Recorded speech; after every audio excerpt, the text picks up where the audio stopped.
चलिए स्टार्ट करते हैं। ये क्वेश्चन है और इस क्वेश्चन को हम सोल्व करेंगे ब्रांच अकाउंट बना करके। तो हेड ऑफिस की बुक्स में ब्रांच अकाउंट बनाएंगे और हम पता करेंगे कि जो हमारी ब्रांच है उससे हमें प्रॉफिट हो रहा है या लॉस हो रहा है। ओके, तो सबसे पहले क्वेश्चन पढ़ते हैं। श्री दोषी of Amritsar operate in branch at Patiala. तो श्री दोषी of Amritsar operate branch at Patiala. तो ब्रांच कहाँ है? पटियाला के अंदर है, ठीक है। और ये क्या है हमारा? ये हेड ऑफिस है। ओके, और ये पटियाला में इस हेड ऑफिस की क्या है? ब्रांच है। Okay, goods are sent at cost. देखो मैंने बोला था ना अकाउंटिंग आईपी पे भी करते हैं, इनवॉइस प्राइस पे भी करते हैं, लास्ट लेक्चर के अंदर हमने समझा था। बट यहाँ पर इस केस में वो आईपी वाला मामला आएगा नहीं। उसकी वजह है आईपी वाला मामला नहीं आने की, क्योंकि इसने बोल दिया है साफ साफ, जो आपको हेड ऑफिस क्लियर नहीं दिख रहा है। और किसी को बेटा कोई इशू है अगर क्लियर नहीं दिखने का तो बताइए। अगर इशू नहीं है किसी को तो थम्स अप भेजो फटाफट, टाइम वेस्ट नहीं करते हैं, क्योंकि हो सकता है किसी की नेटवर्क की प्रॉब्लम हो। एकदम क्लियर दिख रहा है, ऑडियो वीडियो क्वालिटी ओके हो तो थम्स अप भेजो देखो, ताकि अर्षित को जवाब मिल जाए कि प्रॉब्लम यहां से है कि उसके एंड से है। ओके, देखो अर्षित इतने जनों का रिप्लाई आ गया। ऑडियो वीडियो दोनों का ही पूछा है मैंने। ओके, दोनों क्लियर है। चलिए ठीक है। ओके, चलो स्टार्ट करते हैं यहाँ पर। तो आप एक बार अर्षित थोड़ा सा ऐसे नेटवर्क एरिया में जाइए जहाँ पर स्पीड अच्छी आती हो। ओके, चलो अनीता का भी आ गया रिप्लाई, थैंक यू अनीता। हाँ जी, ओके पूर्विका। चलो अब हम टाइम वेस्ट नहीं करेंगे ना, सबका नाम ऐसे लेंगे तो टाइम वेस्ट हो जाएगा। तो ये हेड ऑफिस हमारी कहाँ है? हेड ऑफिस है हमारी अमृतसर में और ब्रांच कहाँ है? पटियाला में। तो हेड ऑफिस जो ब्रांच जो कि उसकी पटियाला में है, उसको जो गुड्स भेजता है वो किस पे भेजता है? Cost per. कॉस्ट मतलब लागत पर भेजता है। Okay, PT cash in advance impressed on impressed. ये इम्प्रेस्ड और ऑन अलग अलग है सिस्टम। मतलब पीटी कैश जितने भी खर्चे होते हैं वो हेड ऑफिस द्वारा पे कर दिए जाते हैं। All expense are paid by head office. Following were the transaction between the head office and the branch during the year. ये कुछ ट्रांजेक्शन्स हुए हैं कब? 31 दिसंबर 2018। Open necessary account in head office. देखो अकाउंटिंग कहाँ बोली है? हेड ऑफिस की बुक्स में श्री दोषी ऑफ अमृतसर जो है उसकी बुक्स के अंदर हमको अकाउंट्स, नेसेसरी अकाउंट्स बनाने हैं। Furniture was valued after charging depreciation of 10% on original cost. तो फर्नीचर पे कितना? 10% हमको डेप्रिसिएशन लगाना है। ओके, ये पूरा का पूरा जो इंग्लिश में पैराग्राफ था ये उसका हिंदी में ट्रांसलेशन है। ओके, हिंदी मीडियम वाले बच्चों के लिए। स्टॉक दे रखा है ब्रांच का, बिगिनिंग मतलब ओपनिंग स्टॉक दे रखा है। फिर goods send to branch, goods कितना सेंड किया वो दे रखा है। और किस पे किया होगा? कॉस्ट पे। कैसे पता चला? क्वेश्चन में पहले ही दिखा हुआ था, देखो at cost, goods Saint at cost. Head office जो भी ब्रांच को गुड्स भेजता है वो कॉस्ट पे भेजता है। Okay, cash received from the branch, branch से कितना कैश रिसीव्ड हुआ वो expense paid by the head office. Salary पे करता है, रेंट पे करता है, और ये कौन पे करता है? हेड ऑफिस पे कर रहा है। ओके, क्योंकि कंट्रोल ब्रांच है, हम कंट्रोल नियंत्रित शाखा कर रहे हैं, कंट्रोल ब्रांच की अकाउंटिंग कर रहे हैं। कंट्रोल ब्रांच वो ब्रांच होता है जिसको पूरा का पूरा हेड ऑफिस कंट्रोल करता है। तो यहाँ पर इसको पढ़ने से यही लग रहा है, क्योंकि सारे एक्सपेंडिचर वगैरह हेड ऑफिस ही पे कर रहा है। Furniture send to branch by head office. Head office ने फर्नीचर कितना भेज दिया? 2000। पीटी कैश कितनी सेंड करी है? 660। Stock with the branch and, यानी कि क्लोजिंग स्टॉक है ये। और पीटी कैश का भी क्लोजिंग बैलेंस दे रखा है 120। ये एक बार हमने रीडिंग लगा दी है। अब आइए हम इसको अच्छे से करते हैं, ठीक है। तो इसको मैं एक बार यहाँ से पूरा ऐसे हटाऊंगा, वापस क्वेश्चन पढ़ेंगे। और सबसे पहले क्वेश्चन पढ़ने से पहले मैं ब्रांच अकाउंट बना लेता हूँ। ब्रांच अकाउंट, तो देखिए ऐसे करते हैं ब्रांच अकाउंट। अरे भैया, ब्रांच अकाउंट का फॉर्मेट ये है हमारा ब्रांच अकाउंट का फॉर्मेट। बिल्कुल सिंपल एक अकाउंट है, और क्या है। इसकी एंट्री भी बनाना हम सीखेंगे अभी, ठीक है, इसी लेक्चर के अंदर।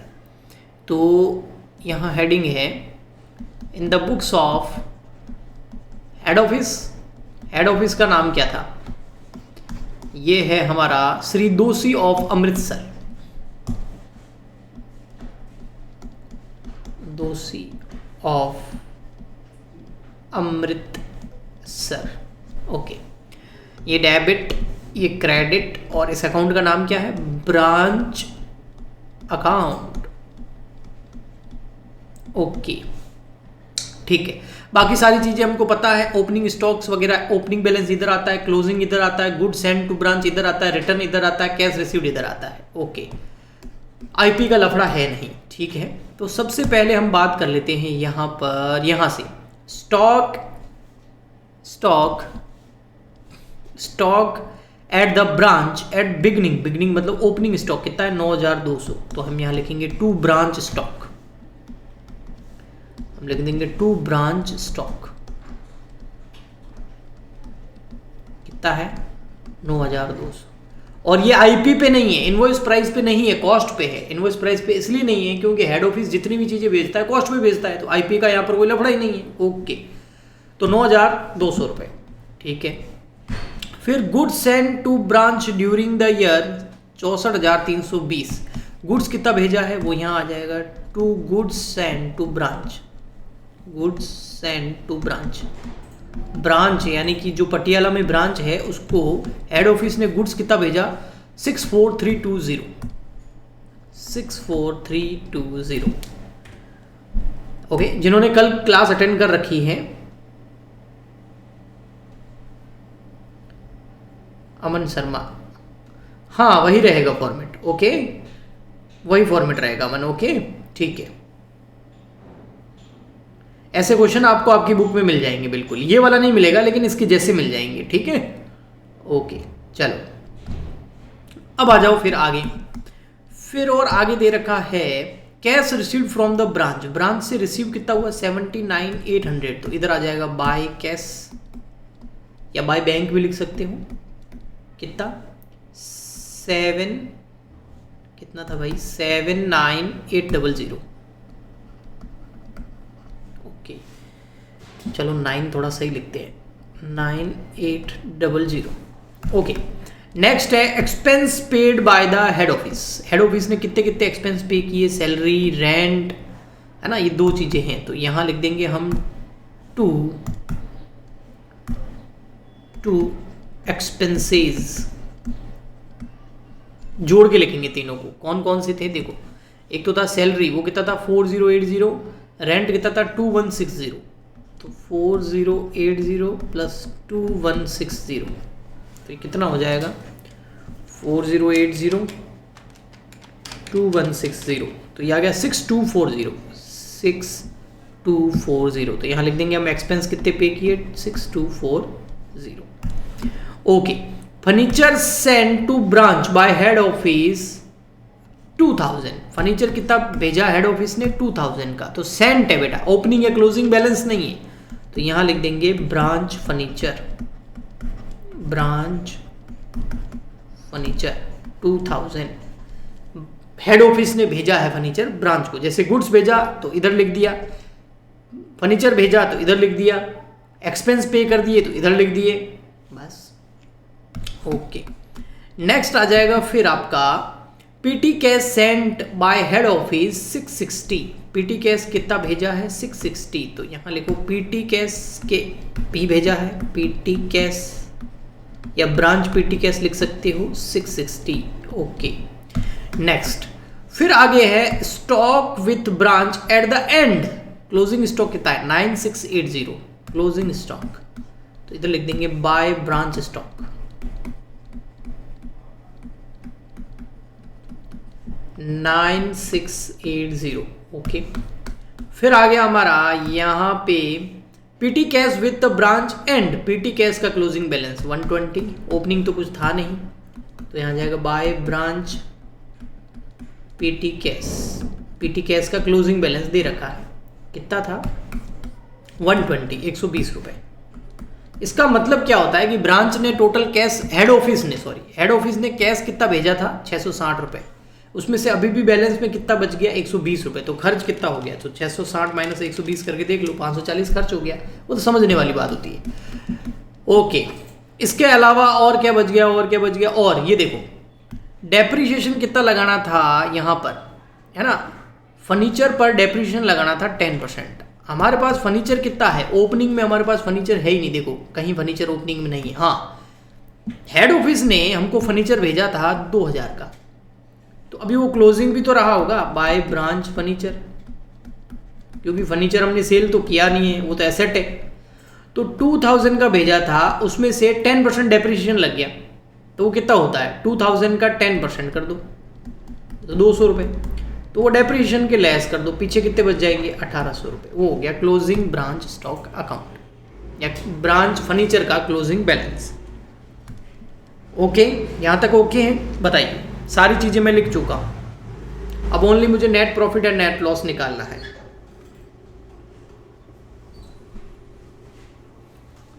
चलो बढ़िया, तो देखो सबसे पहले मैं क्रेडिट साइड की टोटल करता हूँ। क्रेडिट मतलब इनकम, तो क्रेडिट साइड ज़्यादा हो, ऐसा ही हो तभी प्रॉफिट आएगा। लॉस भी आ सकता है, कोई ज़रूरी नहीं है कि क्रेडिट साइड की टोटल करें। 79,800 प्लस 9680 प्लस 120 प्लस 1800, तो यहाँ आ गया 91,400। ओके, अब इसमें से ये सब लेस कर दो, minus 9200 minus 6240 plus 64,320 minus 2000 minus 660, ये आ रहा 8980 आ गया। तो यहाँ आ जाएगा 2 P&L अकाउंट। अब इधर बैलेंस आया है तो प्रॉफिट ही है, ये आ गया 8980 बैलेंसिंग फिगर में, इधर की टोटल आ गई 91,400। ये है क्या, ये आ गया आपका NP नेट प्रॉफिट। इस ब्रांच की वजह से हेड ऑफिस को 8,980 रुपये का प्रॉफिट हुआ। बताइए आया समझ में, जल्दी से रिप्लाई। तो फिर हम इसकी जनरल एंट्रीज करते बेटा। ओके,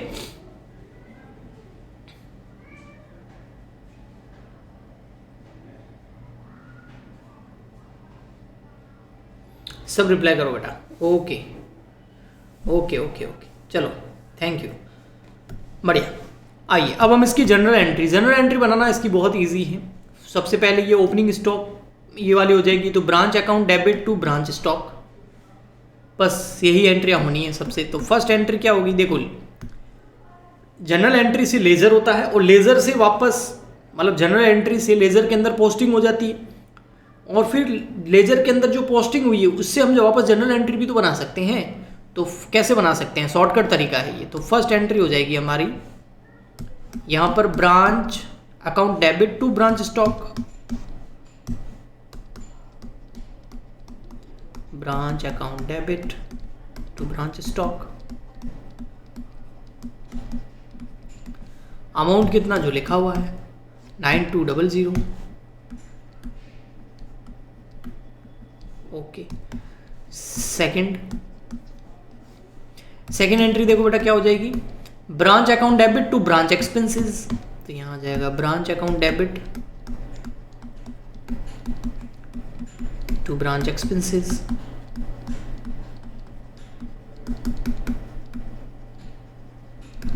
कितना, ये हो गया सर 6240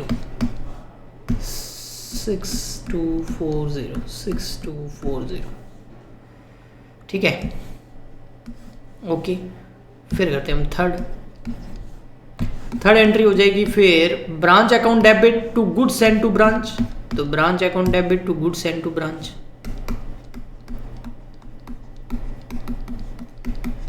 टू गुड्स, अगर अलग अलग डेट है तो अलग अलग डेट आ जाएगी नंबर की जगह, गुड्स सेंड टू ब्रांच। लेकिन आप क्या एंट्री ऐसे ही करोगे जैसे मैं कर रहा हूं, नहीं आपको एंट्री ऐसी नहीं करनी अगर एग्जाम में आती है तो 64320। एग्जाम में अगर ऐसे करोगे तो नंबर कट जाएंगे। तो कैसे करनी है आपको, जनरल का फॉर्मेट बना के करनी है। अब जनरल का फॉर्मेट तो पता ही है ना आपको, डेट, पर्टिकुलर, LF, डेबिट और क्रेडिट 11th में करते थे, तो वो बना के करनी है बस। मैं यहाँ पर फटाफट ऐसे कर दिया, अगर बना देता तो भी ठीक था, पर ठीक है। Branch account debit to branch furniture 2000, next entry branch account debit to branch furniture account, ये कितनी हो जाएगी 2000।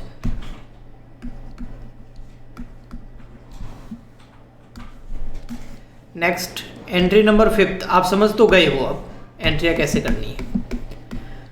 फिर है branch account debit to branch petty cash, तो branch account debit to branch petty cash,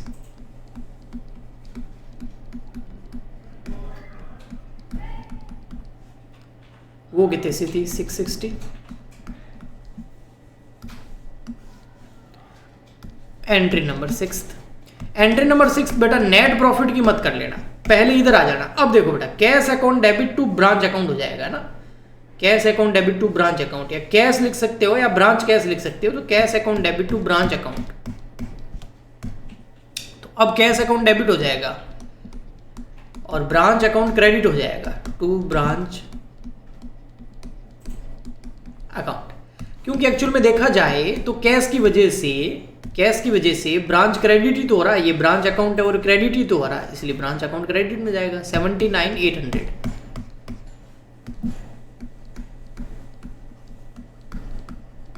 okay, फिर नेक्स्ट एंट्री नंबर 7, वो हो जाएगी आपकी branch stock account debit to branch account, branch stock account debit to branch account, account debit to branch account. ये कितने से है, ये हो जाएगी आपकी 9680, क्लोजिंग बैलेंस जो था 9680।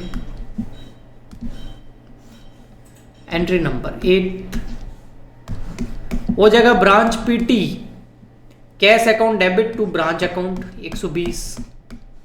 आप बोलोगे सर हम समझ गए हैं, लेकिन चलो अब अधूरा क्यों छोड़ें। Branch petty cash account debit to branch account,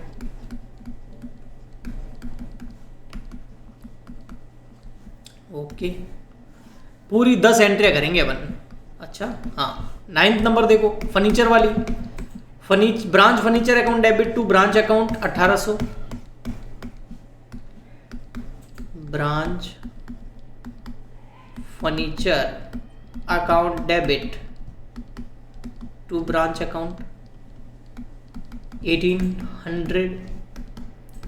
sir आप तो कह रहे थे पूरी 10 करेंगे, अगली एंट्री कहाँ, अगली एंट्री ये रही स्पेशल एंट्री, वो जो प्रॉफिट हुआ था ना उसकी एंट्री। अगर लॉस होता तो PNL account debit to branch account हो जाता, प्रॉफिट हुआ है डेबिट में है ना बैलेंस, तो branch account debit to PNL account 8980, जो प्रॉफिट है उसकी एंट्री, उस प्रॉफिट को पीएनएल में ट्रांसफर करने की एंट्री है और कुछ भी नहीं है। तो branch account debit to PNL account 8980, ये पीएनएल में ट्रांसफर हो जाएगा, हेड ऑफिस के पीएनएल अकाउंट में ट्रांसफर हो जाएगा बाय ब्रांच अकाउंट 8980। ओके, बताइए एक बार थम्स अप भेज दीजिए अगर आ गया हो तो समझ में। फिर हम नेक्स्ट क्वेश्चन, ये कॉस्ट वाला था, इसमें कोई आईपी का लफड़ा नहीं था, इनवॉइस प्राइस का कोई लफड़ा नहीं था इस क्वेश्चन के अंदर, एकदम सिंपल क्वेश्चन था। ओके